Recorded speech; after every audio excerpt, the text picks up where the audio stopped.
la profecía de Daniel, el capítulo 2. Y posiblemente algunos se estarán preguntando por qué razón el pastor Bor va a hablar de la profecía de Daniel 2. Esa es una profecía que siempre estudiamos en campañas evangelísticas. Es una profecía que muchas veces estudiamos cuando estamos dando estudios bíblicos. ¿Qué cosa nueva podría haber en Daniel 2 que no hemos oído antes? Recuerden que nuestro punto central en los 4 temas va a ser lo deplorable que es la unión de la iglesia con el Estado. Lo que vamos a hablar hoy es fundamental para los otros temas que vamos a analizar. Quiero invitarles a abrir sus Biblias conmigo a Daniel capítulo 2 y el versículo 31. Daniel 2 y el versículo 31. No vamos a discutir los primeros 30 versículos de Daniel 2 porque no tenemos tiempo de hacerlo, y hay un punto especial que quiero recalcar. Aquí Daniel le está contando al rey el sueño que tuvo y dice lo siguiente: tú, oh rey, veías, y he aquí una gran imagen. Esta imagen era muy grande y cuya gloria era muy sublime.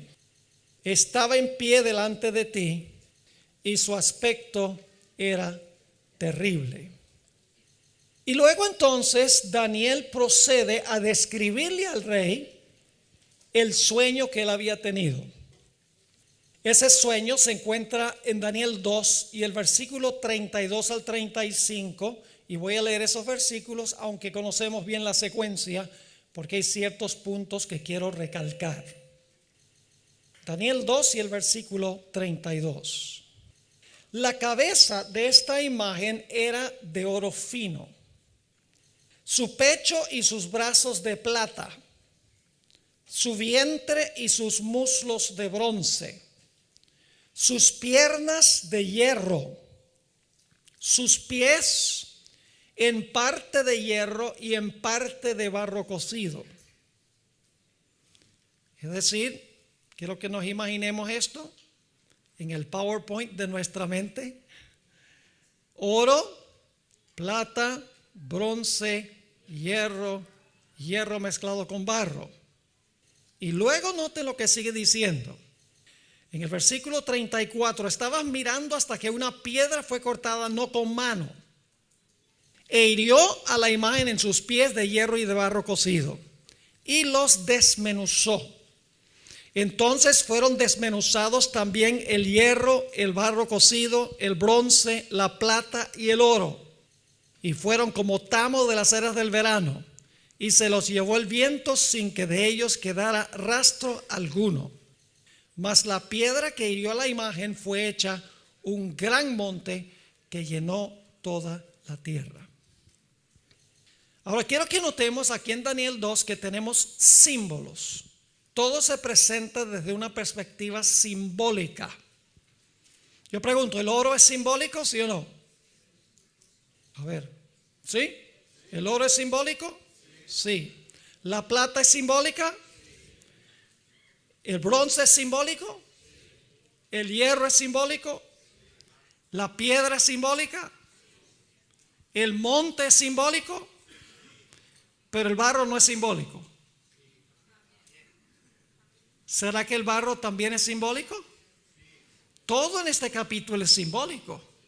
Así que el barro debe representar algo en Daniel 2, porque todo lo demás en el capítulo tiene un valor simbólico.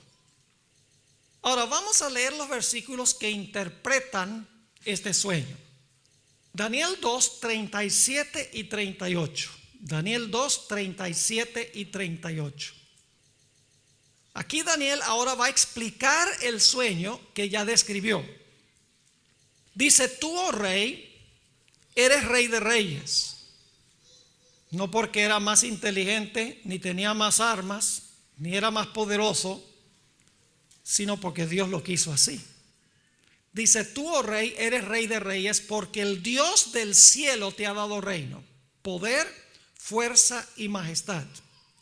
Y donde quiera que habitan hijos de hombres, bestias del campo y aves del cielo, Él los ha entregado en tu mano y Él te ha dado el dominio sobre todo. Tú eres aquella cabeza de oro. 3 veces se recalca en este pasaje que fue Dios el que determinó que Nabucodonosor estuviera allí. Dios pone reyes y quita reyes, según dice en Daniel 2 y el versículo 21.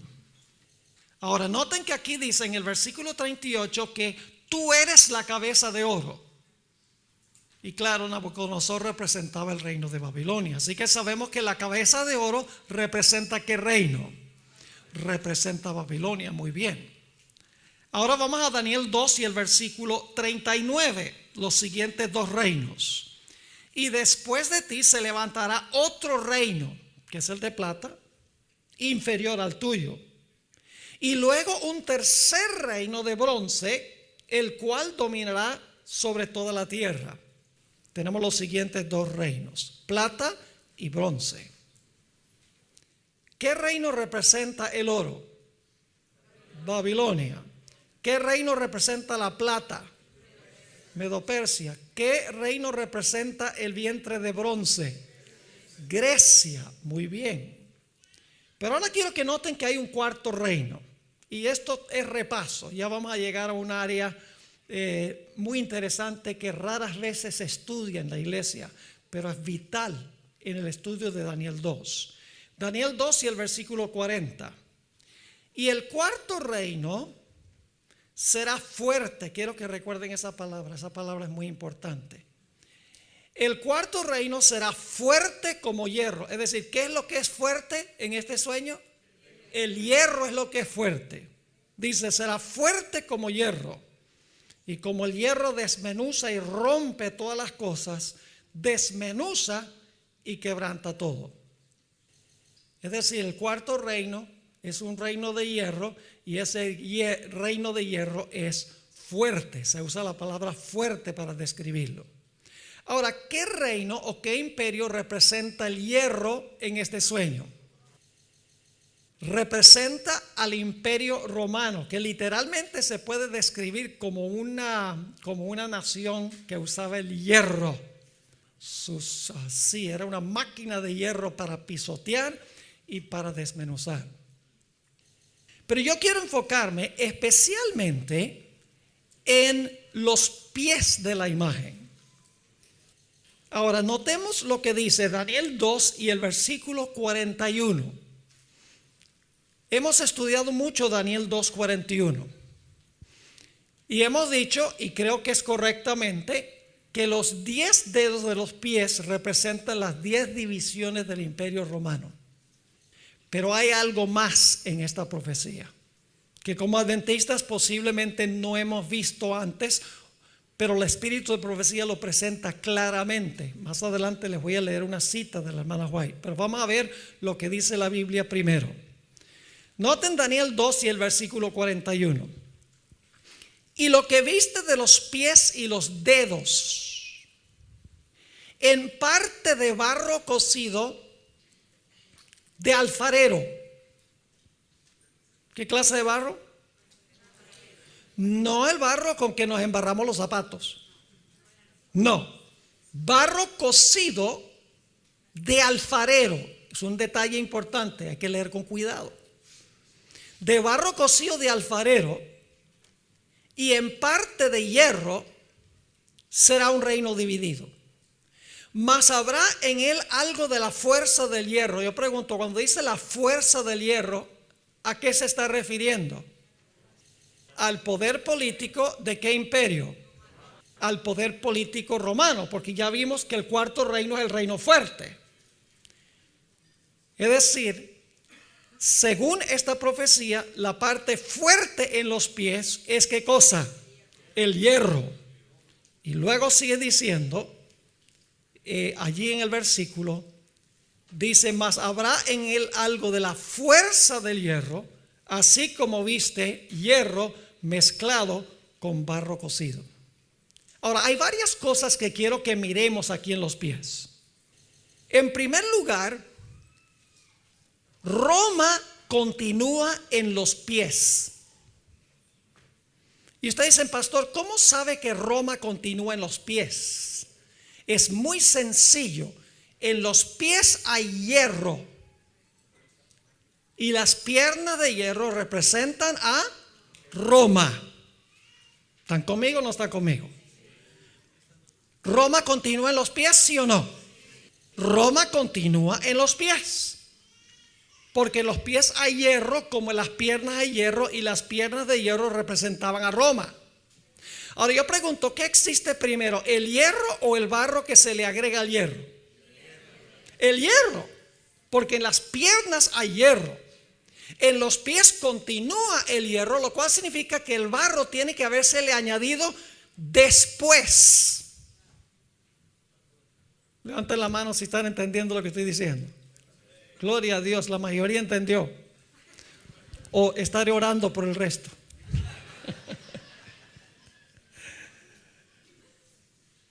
Ahora, quiero que noten otros detalles interesantes. En primer lugar, Roma continúa en los pies. En segundo lugar, el barro se agrega al hierro después que el hierro está en los pies. En tercer lugar, es importante notar que este hierro es una clase especial de hierro. De barro, perdón. Una clase especial de barro. ¿Qué clase de barro es? Es barro de alfarero. Barro cocido de alfarero. Eso es un detalle muy importante. Y el cuarto punto que quiero recalcar es que el hierro como hierro es bueno. Y el barro como barro es bueno. El problema surge cuando ¿qué? El problema surge cuando el hierro y el barro se ¿qué? Cuando el hierro y el barro se mezclan. Ahí es que el barro resulta ser problemático. Cuando se vincula o se amalgama, se trata de amalgamar con el hierro. Ahora, como les mencioné antes, todo lo que está en este sueño es simbólico. El oro es simbólico, la plata es simbólica, el bronce es simbólico, el hierro es simbólico, la piedra sabemos que representa simbólicamente a Cristo, la montaña es un símbolo del reino eterno. Quiere decir que el barro también tiene que ser simbólico, tiene que representar algo, porque todo en este sueño es simbólico. Ahora inmediatamente nos preguntamos, ¿qué representa el barro en Daniel 2? Sabemos que el hierro representa el poder político del imperio romano, la fuerza política que usaba el imperio romano para imponer su voluntad. Pero ¿qué representa el barro aquí en Daniel capítulo 2? Bueno, tenemos que ir a otras partes de la escritura para entender qué representa el barro. Así que vayan conmigo a Jeremías, el capítulo 18, y vamos a estudiar los versículos 1 al 6. Jeremías 18 y el versículo 1 hasta el versículo 6. Vamos a ver qué representa el barro. Dice allí, Jeremías, inspirado por el Espíritu Santo, palabra de Jehová que vino a Jeremías diciendo: levántate y vete a casa de él. Ahí tenemos una de las palabras claves en Daniel 2. Ve a la casa del alfarero y allí te haré oír mis palabras. Y descendí a casa de él, otra vez la misma palabra, del alfarero. Y he aquí que él trabajaba sobre la rueda. Y la vasija de... esta otra palabra clave de Daniel 2. Dice, y la vasija de barro que él hacía se echó a perder en sus manos. Ahora debo explicarles qué está diciendo Jeremías, porque él fue el profeta inmediatamente antes del cautiverio en Babilonia. La vasija de barro vamos a encontrar que es Israel, que Dios llamó y estableció, creó a la nación de Israel. Pero el cautiverio quebró a Israel. Y ellos pensaban que ya el plan de Dios había terminado con ellos. Pero luego, después del cautiverio, Dios los restableció. A esto se refiere simbólicamente esta descripción. Nota el versículo 4. la vasija de barro que él hacía se echó a perder en su mano. Ese es el cautiverio en Babilonia. Y volvió, ahora escuchen, y volvió y lo hizo otra vasija según le pareció mejor hacerla. Es decir, la vasija de barro, Israel se quebró con el cautiverio, pero luego Dios que restauró a Israel. Ahora ustedes dirán, pastor, ¿será que su explicación es correcta? El versículo 6 lo dice. Dice el versículo 6, Dios explicando lo que quiere decir esto. No podré yo hacer de vosotros como este alfarero, oh casa de Israel, dice Jehová. He aquí que como el barro en la mano del alfarero, así sois vosotros en mi mano, oh casa de Israel. ¿Qué representaba el barro de alfarero? Representa al pueblo de Israel, que es la iglesia de Dios en el Antiguo Testamento. El pueblo de Dios en el Antiguo Testamento. Ahora ustedes notarán que aquí solamente barro, no se menciona hierro. Es decir, aquí el barro es bueno, está en manos de Dios. Dios creó a Israel, luego Dios restauró a Israel. El barro como barro es algo bueno. ¿Dónde resulta el problema? Cuando el barro se mezcla con el hierro, entonces el barro se corrompe y el hierro también se corrompe. Es decir, el barro de alfarero representa al pueblo de Dios, representa la iglesia de Dios en el Antiguo Testamento. Ahora, miremos esto desde otra perspectiva. Vayan conmigo a Génesis 2 y el versículo 7. Génesis 2, 7. Y algunos estarán pensando, pastor, ¿cómo Génesis 2, 7 tiene que ver es con el estado de los muertos? Y tiene que ver, claro que sí. Pero hay más en Génesis 2, 7. Génesis 2 y el versículo 7 nos dice: entonces Jehová Dios formó al hombre del polvo de la tierra. ¿Qué facultad del hombre fue creada de polvo? Su cuerpo físico. El cuerpo físico es de polvo, ¿sí o no? Ahora yo pregunto, ¿ha tratado usted alguna vez de formar algo de polvo? No se puede, porque el polvo ¿qué? Se desmorona. En realidad lo que usó Dios fue polvo mojado. Vayan conmigo a Isaías 64, 8. Vamos a verlo en la Biblia. Isaías 64 y el versículo 8. Y ya vamos a regresar a Génesis 2, 7. Pero quiero que noten que el hombre fue hecho de barro de alfarero y Dios lo formó, el cuerpo del hombre. Dicen en Isaías 64, 8. Ahora pues Jehová, tú eres nuestro Padre. Nosotros ¿qué? Barro. La misma palabra que se usa en Daniel, solo que en otro idioma. Daniel es en arameo. Dice, y tú el que nos ¿qué? El que nos formaste. Así que obra de tus manos somos todos nosotros. ¿De qué nos formó Dios? Nos formó de polvo mojado. Y eso se llama barro. Dios nos formó de barro. Nuestro cuerpo está hecho de barro. Ahora, cuando Dios creó el cuerpo humano de barro, pregunto, ¿estaban todos los órganos completos en el cuerpo? Había brazos y piernas, corazón, pulmones, nervios, músculos, todo. ¿Estaba toda la fisiología del hombre presente ahí en ese cuerpo? Claro que sí. Todos los miembros del cuerpo estaban completos. Era un cuerpo perfecto, pero tenía un problema. Y es que el cuerpo estaba sin vida. Ese cuerpo hecho con lodo de alfarero, que Dios formó con sus manos, el problema es que estaba sin vida. Noten que no dije que estaba muerto, porque no había muerte antes del pecado. El cuerpo estaba sin vida. ¿Qué faltaba? Faltaba el espíritu de vida en ese cuerpo. Volvamos a Génesis 2:7. Entonces Jehová Dios formó al hombre del polvo de la tierra. Ya hemos visto que su cuerpo físico hecho de lodo o barro de alfarero, y sopló en su nariz aliento de vida. ¿Y qué? Y fue el hombre un ser viviente. Pregunto, ¿empezaron a funcionar todas las partes del cuerpo?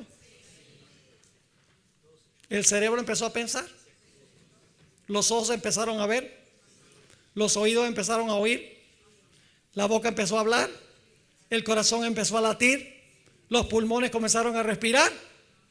Cada órgano ahora comenzó a cumplir su función, porque el cuerpo de lodo ahora había sido infundido por el espíritu de vida, y ahora el cuerpo se paró y funcionó en perfecta armonía, todos los miembros del cuerpo. Ahora yo quiero preguntarles, simbólicamente, pues esto es literal, el barro del alfarero es simbólico en Daniel 2. Tenemos que ver qué es el valor simbólico. Yo pregunto, simbólicamente, ¿cuál es el cuerpo que Cristo creó? El cuerpo, simbólicamente, que Cristo creó con sus propias manos, simbólicamente hablando, fue su iglesia. Pregunto, ¿en el Nuevo Testamento se habla de la iglesia como el cuerpo espiritual de Cristo?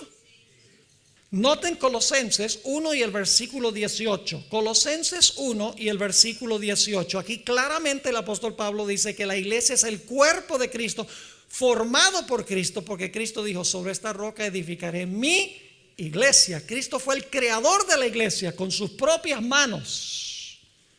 Dice allí en Colosenses 1:18, y Él es la cabeza del cuerpo, que es, ¿qué cosa? La iglesia, el que es el principio, el primogénito de entre los muertos, para que en todo tenga la preeminencia. ¿Cuál es el cuerpo de Cristo simbólicamente hablando?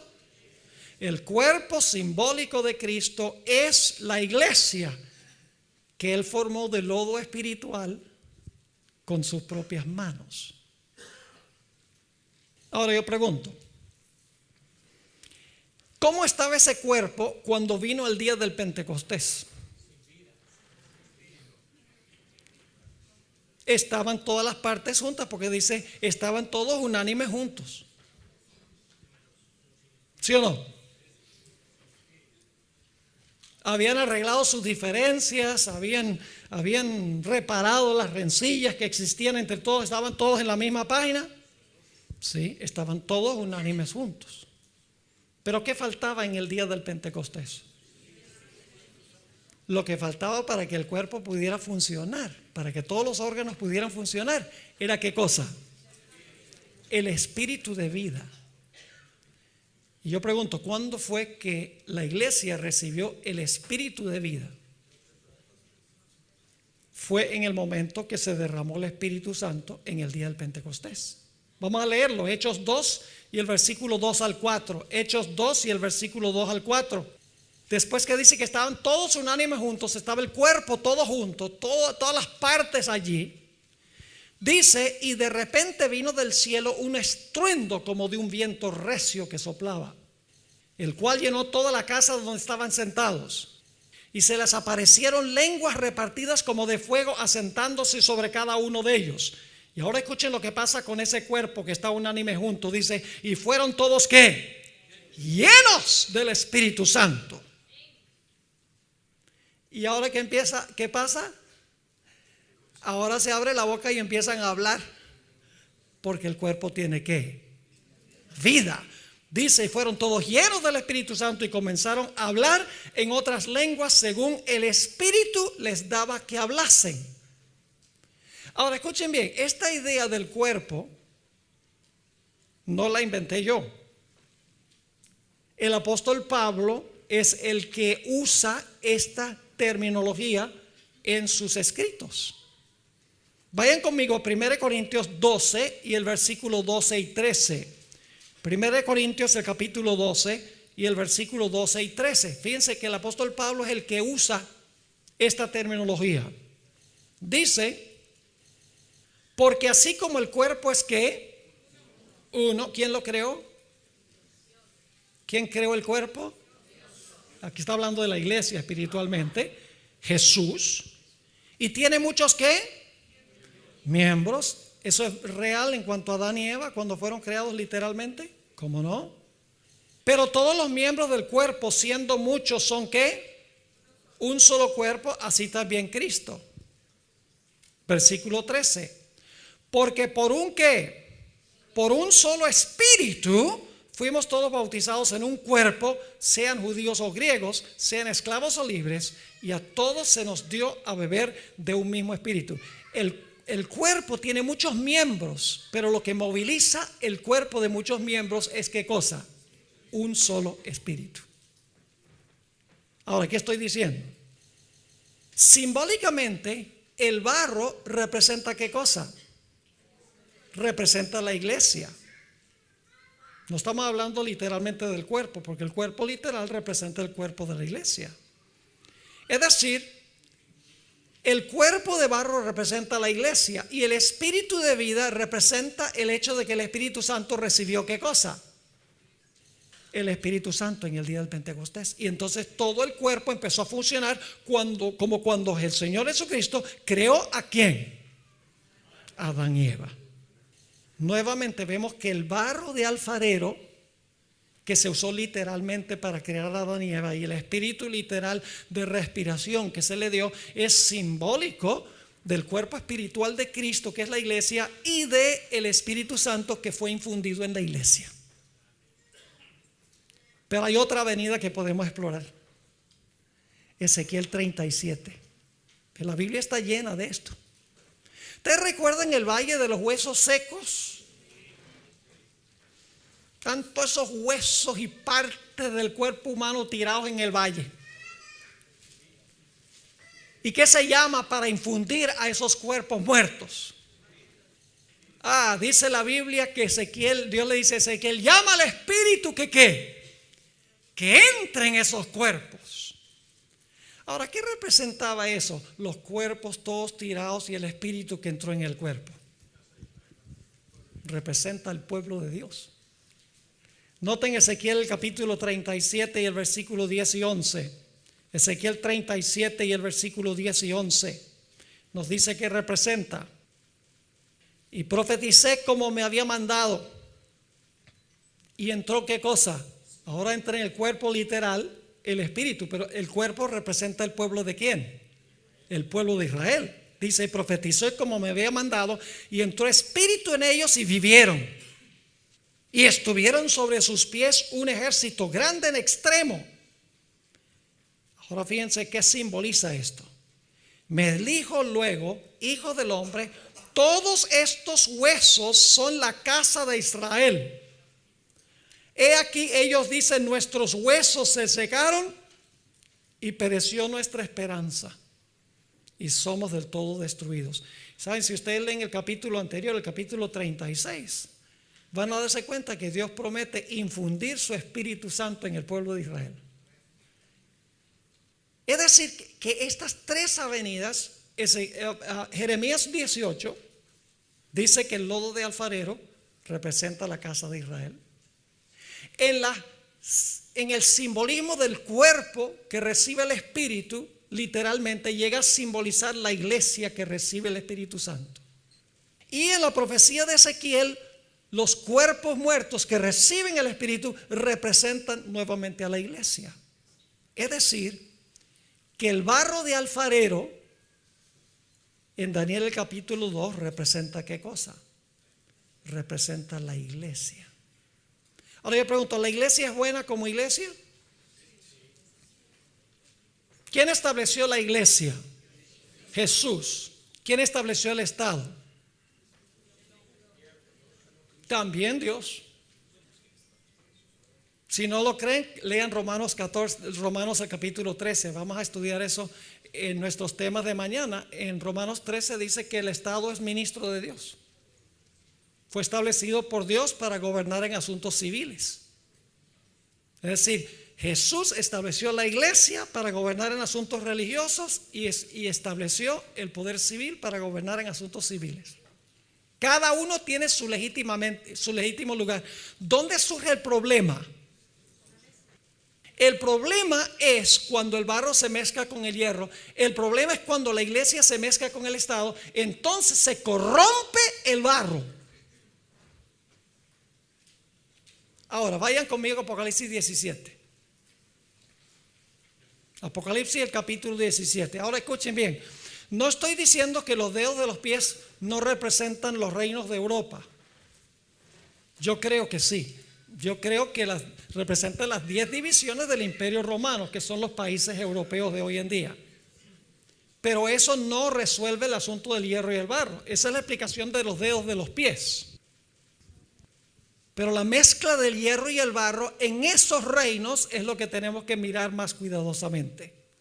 Ahora, Apocalipsis 17 está presentando el tiempo cuando al final de la historia se va a volver a hacer como se hizo en la Edad Media cuando se mezcló el hierro y el barro. Pero se usa otro simbolismo, un simbolismo distinto. Apocalipsis 17, el versículo 1. Vino entonces uno de los 7 ángeles que tenía las 7 copas y habló conmigo diciéndome: ven acá y te mostraré la sentencia. ¿Contra quién? Contra la gran ramera. ¿Qué representa una mujer en las profecías? La iglesia. Una mujer pura representa una iglesia pura. Una mujer ramera representa una iglesia que sea ¿qué? Prostituido. ¿Por qué se prostituyó esta iglesia? ¿Qué es lo que prostituye a la iglesia? Bueno, hay que leer el versículo 2. Dice otra vez: vino entonces uno de los 7 ángeles que tenía las 7 copas y habló conmigo diciéndome: ven acá, te mostraré la sentencia contra la gran ramera, la que está sentada sobre muchas aguas. Y ahora va a explicar por qué es que esta mujer se corrompió. Con la cual han ¿qué? Fornicado los reyes de la tierra. Y los moradores de la tierra se han embriagado con el vino de su fornicación. ¿Qué corrompió a esta mujer y la convirtió en ramera? Su fornicación con los reyes de la tierra. Eso es lo mismo que el hierro y el barro, pero con diferentes símbolos. En Daniel 2 se habla de la mezcla de hierro con el barro. En Apocalipsis 17 se habla de una mujer que fornica con los reyes de la tierra. Es decir, es la misma lección, pero con un simbolismo diferente, con un simbolismo distinto. Entonces yo pregunto, al final de la historia, ¿qué es lo que va a corromper a la iglesia? Lo que va a corromper a la iglesia es ¿qué cosa? El hecho de que se unió con el Estado. Ahora yo quiero preguntarles algo. En los reinos del Imperio Romano, cuando se dividió el Imperio Romano, con el transcurso del tiempo, ¿se unió la iglesia con el Estado para perseguir a los fieles de Dios? ¿Se cumple históricamente lo que estamos estudiando aquí? Lo pueden comprobar históricamente. Y aquí en España se creó la Inquisición, que era la iglesia usando el poder del Estado para perseguir a los que no estaban de acuerdo con la iglesia. Se vinculaba el papado con los reyes de Europa para perseguir a los que no estaban en armonía con las enseñanzas y las prácticas de la iglesia. Eso es lo que pasa cuando la iglesia se une con el Estado. El resultado siempre es persecución, porque es una alianza impía. Y los reyes de la tierra en la Revolución Francesa, que vamos a estudiar, la Revolución Francesa en Francia dijeron: ya no más, no vamos a permitir que la iglesia use el Estado más. Y por 200 años hemos tenido paz, pero está llegando a su fin. Este tema que le estoy presentando es el fundamento para lo que vamos a estudiar en las últimas 3 presentaciones. Esta tarde les voy a hablar de los eventos finales de Jesús. Una de las mejores formas de estudiar las profecías es estudiar los eventos finales de Jesús, porque nosotros los vamos a repetir.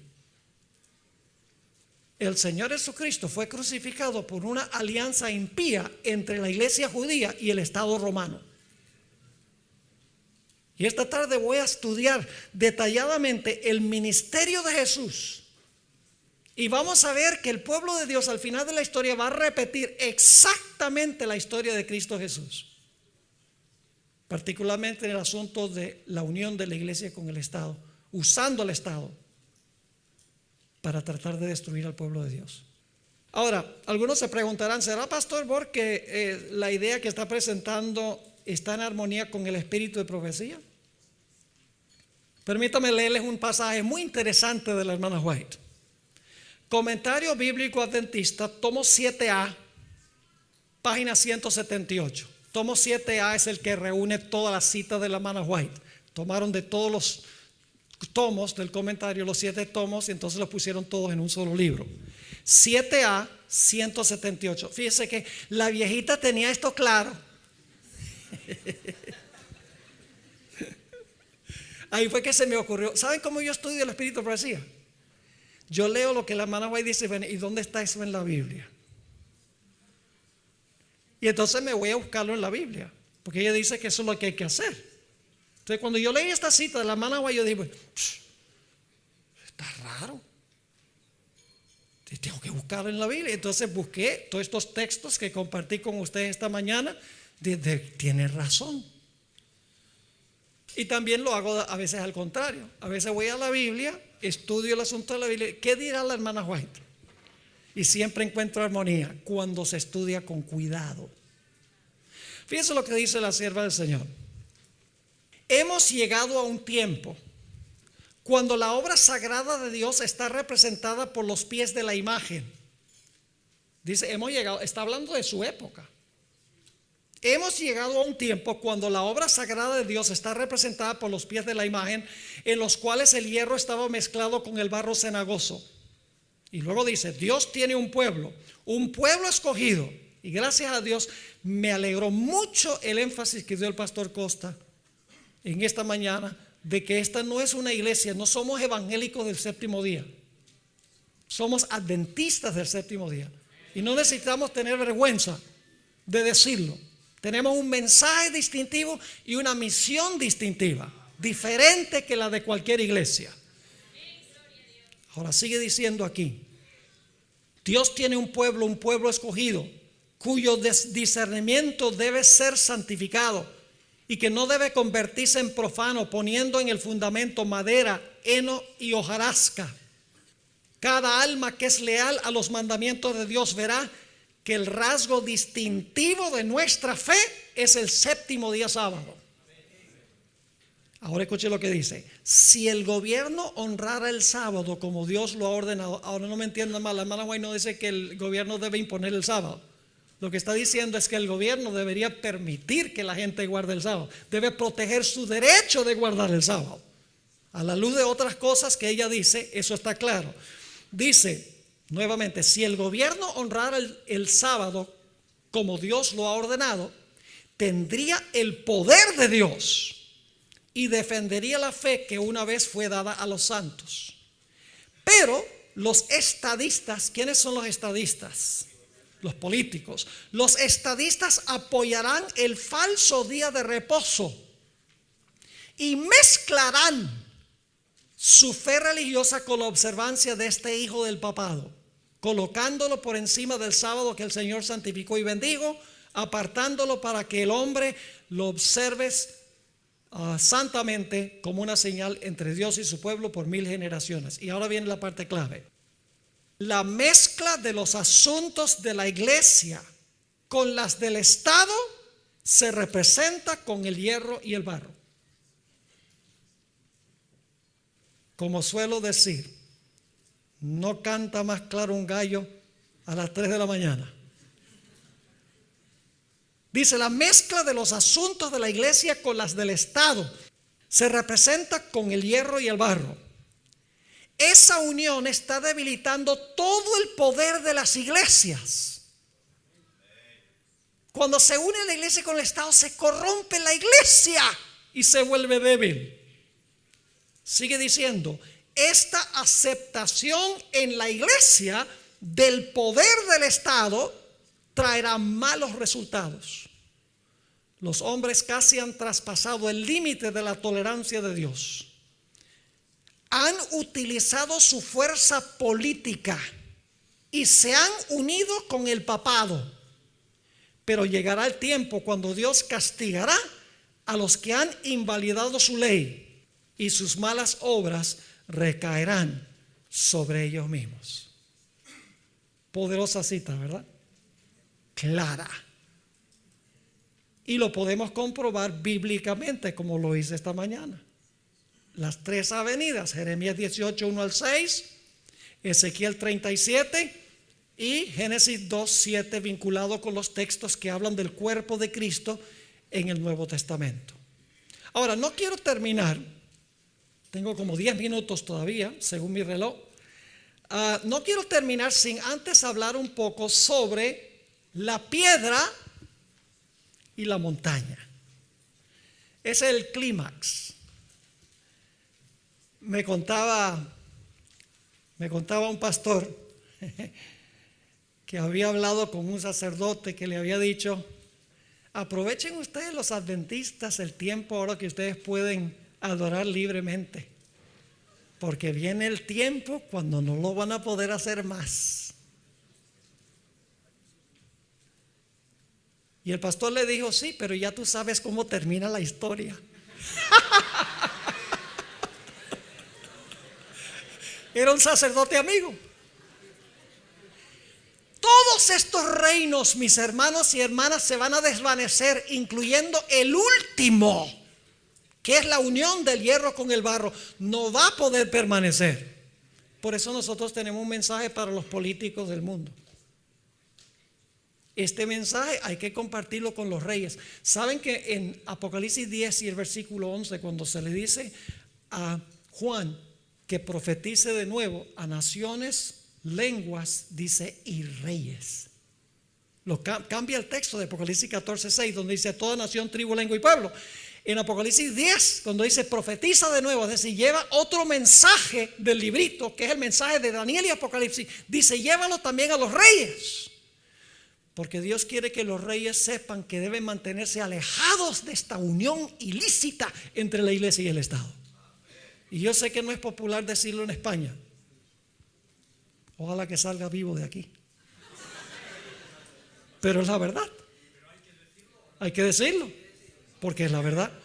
Y tal vez si podemos ayudar a los políticos a entender de alguna manera esto, aunque sea por la televisión, alguna noche cuando están aburridos y viendo la televisión, y entra y dice, eso tiene sentido, tal vez se alejen de esa idea de prestarle el poder del Estado a la iglesia. Ahora, ustedes notarán que la Biblia dice que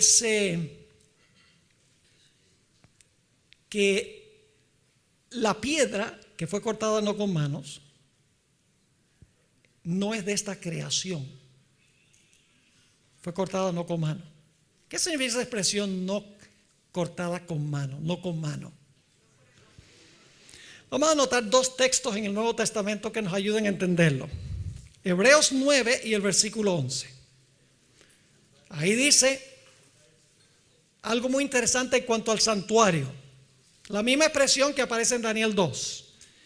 Dice ahí en Hebreos 9:11: pero estando ya presente Cristo, sumo sacerdote de los bienes venideros, por el más amplio y más perfecto tabernáculo, no hecho de manos, es decir, no de esta creación. ¿Por qué dice que el santuario celestial no fue hecho de manos?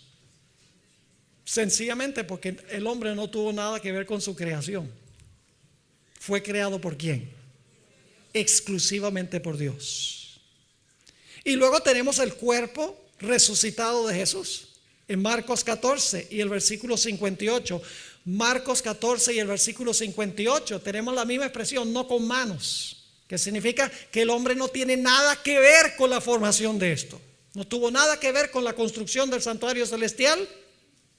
Y fíjense lo que se dice del cuerpo glorificado de Jesús. Dice, esto están hablando sus enemigos, nosotros le hemos oído decir, yo derribaré este templo hecho a mano, porque nació de su madre, tuvo herencia humana, tenía como antecesores a Abraham y a David, por procreación. Nosotros le hemos oído decir: yo derribaré este templo hecho a mano y en 3 días edificaré otro hecho sin mano. ¿Qué quiere decir eso? Que el cuerpo resucitado de Cristo no fue una creación como resultado de la procreación, sino que fue una creación milagrosa ¿de quién? De Dios. Entonces, ¿qué significa? Que hay una piedra que golpea los pies de la estatua, una piedra no hecha con manos. Sencillamente, mis hermanos y hermanas, significa que este reino será establecido por un acto milagroso de Dios. ¿Saben lo que enseña la iglesia romana desde los tiempos de San Agustín? ¿Cuántas veces oyen ustedes hablar a la iglesia romana de la segunda venida de Cristo?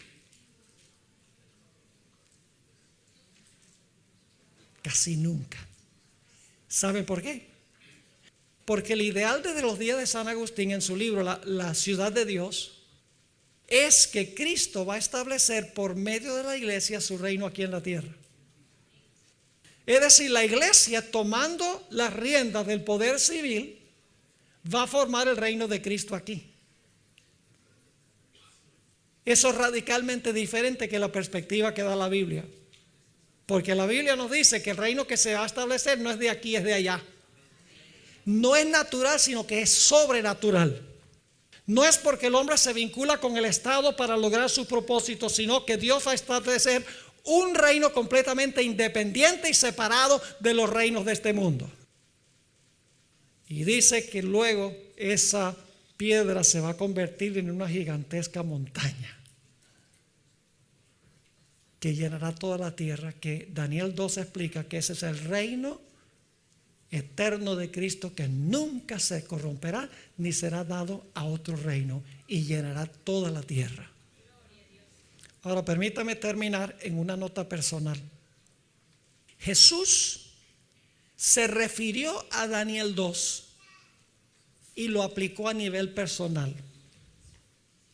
Porque en Daniel 12 tenemos la tendencia a pensar: oh, imperios. Sí, la piedra pegó, desmenuzó imperios. Pero dentro de esos imperios viven personas.